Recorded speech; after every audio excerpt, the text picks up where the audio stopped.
For today's video, so padong di ay mi ani sa amang baol guys. So nagdala mig bukag kay mag-harvest mi sa lagbati. So mo na siya dolhog na mi guys. So kay ang amang baol na ara sa atbang sa balay sa akong mother. Unya kay nakaagi mamig butong so nikat-kat din si bossing. Unya gipik-pik niya og butong madyo na siya. So nikuha dahil siya usak kabutong niya.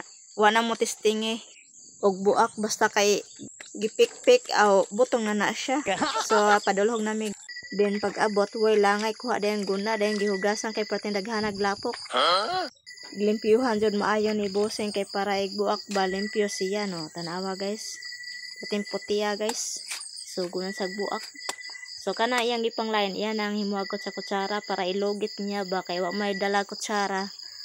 Ang ana pag diskarte so giinom din ni bossing nga wa magdugay kay perti na jud niya uhawa guys napabudlot pag simod napanila patungo sa katamis sa tubig so mo na siya guys iya din gibuak dali niya buak no sakto butong guys oh pik-pik ra gani may kay manag-an si bossing guys tanawa guys butong jud wa pagay na testingi guys gipik-pik ra na niya.